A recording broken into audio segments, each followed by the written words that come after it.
Hello, Coilwood Cougars. It's Mrs. Beard. Happy Friday. I've chosen a book to read to you. It's a chapter book. It's The Chronicles of Narnia by C.S. Lewis. The book I've chosen is The Lion, the Witch, and the Wardrobe. It's a level 5.7 for AR and is worth 6 points. It's book number 2 in the series. The Lion, the Witch, and the Wardrobe. Chapter 1 is Lucy looks into a wardrobe. Once there were 4 children whose names were Peter, Susan, Edmund, and Lucy. This story is about something that happened to them when they were sent away from London during the war because of the air raids. They were sent to the house of an old professor who lived in the heart of the country, 10 miles from the nearest railway station and 2 miles from the nearest post office. He had no wife, and he lived in a very large house with a housekeeper called Mrs. Macready and 3 servants. Their names were Ivy, Margaret, and Betty, but they do not come into the story much. He himself was a very old man with shaggy white hair, which grew over most of his face, as well as on his head, and they liked him almost at once. But on the first evening, when he came out to meet them at the front door, he was so odd-looking that Lucy, who was the youngest, was a little afraid of him, and Edmund, who was the next youngest, wanted to laugh and had to keep on pretending he was blowing his nose to hide it. As soon as they had said good night to the professor and gone upstairs on the first night, the boys came into the girls' room and they all talked it over. "We've fallen on our feet, and no mistake," said Peter. "This is going to be perfectly splendid. That old chap will let us do anything we like." "I think he's an old dear," said Susan. "Oh, come off it," said Edmund, who was tired and pretending not to be tired, which always made him bad-tempered. "Don't go on talking like that." "Like what?" said Susan. "And anyway, it's time you were in bed." "Trying to talk like mother," said Edmund. "And who are you to say when I am to go to bed? Go to bed yourself." "Hadn't we all better go to bed?" said Lucy. "There's sure to be a row if we're here talking here." "No, there won't," said Peter. "I tell you, this is a sort of house where no one's going to mind what we do. Anyway, they won't hear us. It's about 10 minutes' walk from here down to that dining room, and any amount of stairs and passages in between." "What's that noise?" said Lucy suddenly. It was a far larger house than she had ever been in before, and the thought of all those long passages and rows of doors leading into empty rooms was beginning to make her feel a little creepy. "It's only a bird, silly," said Edmund. "It's an owl," said Peter. "This is going to be a wonderful place for birds. I shall go to bed now. I say, let's go and explore tomorrow. You might find anything in a place like this. Did you see those mountains as we came along? And the woods? There might be eagles. There might be stags. There will be hawks." "Badgers," said Lucy. "Fox," said Edmund. "Rabbits," said Susan. But when morning came, there was a steady rain falling, so thick that when you looked out the window, you could see neither the mountains, nor the woods, nor even the stream in the garden. "Of course it would be raining," said Edmund. They had just finished their breakfast with the professor and were upstairs in the room he had set apart for them, a long, low room with 2 windows, looking out in one direction and 2 in another. "Do stop grumbling, Ed," said Susan. 10 to 1 it'll clear up in an hour or so. In the meantime, we're pretty well off. There's a wireless and lots of books." "Not for me," said Peter. "I'm going to explore in the house." Everyone agreed to this, and that was how the adventures began. It was the sort of house that you never seemed to come to the end of, and it was full of unexpected places. The first few doors they tried led only into spare bedrooms, as everyone had expected that they would, but soon they came to a very long room full of pictures, and there they found a suit of armor, and after that there was a room all hung with green, with a harp in one corner. And then came 3 steps down and 5 steps up, and then a kind of little upstairs hall, and a door that led out into a balcony, and then a whole series of rooms that led into each other and were lined with books, most of them very old books, and some bigger than a Bible in a church.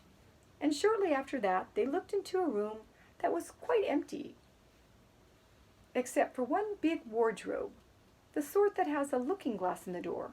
There was nothing else in the room at all, except a dead blue bottle on the window sill. "Nothing there," said Peter, and they all trooped out again, all except Lucy. She stayed behind because she thought it would be worthwhile trying the door of the wardrobe, even though she felt almost sure that it would be locked. To her surprise, it opened quite easily, and 2 mothballs dropped out. Looking into the inside, she saw several coats hanging up, mostly long fur coats. There was nothing Lucy liked so much as the smell and feel of fur. She immediately stepped into the wardrobe and got in among the coats and rubbed her face against them, leaving the door open, of course, because she knew that it was very foolish to shut oneself into any wardrobe. Soon she went further in and found that there was a second row of coats hanging up behind the first one. It was almost quite dark in there, and she kept her arms stretched out in front of her so as not to bump her face into the back of the wardrobe. She took a step further in, then 2 or 3 steps, always expecting to feel woodwork against the tips of her fingers, but she could not feel it. And so here's a picture of the wardrobe. Right there. This must be a simply enormous wardrobe, thought Lucy, going still further in and pushing the soft folds of the coats aside to make room for her. Then she noticed there was something crunching under her feet. I wonder, is that more mothballs, she thought, stooping down to feel it with her hand. But instead of feeling the hard, smooth wood of the floor of the wardrobe, she felt something soft and powdery and extremely cold. "This is very queer," she said, and went on a step or 2 further. Next moment she found that what was rubbing against her face and hands were no longer soft fur, but something hard and rough, and even prickly.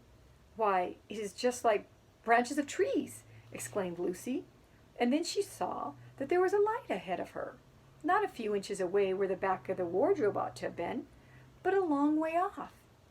Something cold and soft was falling on her. A moment later, she found that she was standing in the middle of a wood, at night time, with snow under her feet and snowflakes falling through the air. Lucy felt a little frightened, but she felt very inquisitive and excited as well. She looked back over her shoulder, and there, between the dark tree trunks, she could see the open doorway of the wardrobe, and even catch a glimpse of the empty room from which she had set out. She had, of course, left the door open, for she knew that it is a very silly thing to shut one's self into a wardrobe. It seemed to still be daylight there. "I can always get back if anything goes wrong," thought Lucy. She began to walk forward, crunch, crunch, over the snow, and through the wood toward the other light. In about 10 minutes she reached it, and found it was a lamppost. As she stood looking at it, wondering why there was a lamppost in the middle of a wood, and wondering what to do next, she heard a pitter-patter of feet coming toward her, and soon after that a very strange person stepped out from among the trees into the light of the lamppost. He was only a little taller than Lucy herself. So here is a picture of the lamppost.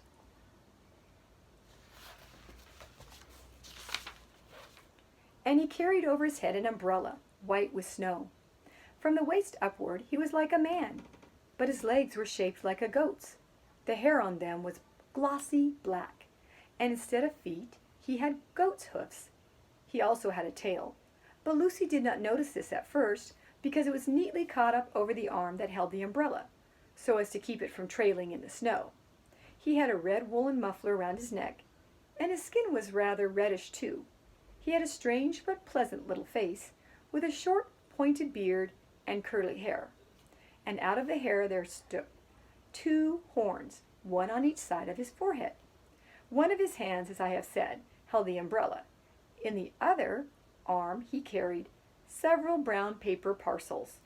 What with the parcels and the snow, it looked like as if he had been doing his Christmas shopping.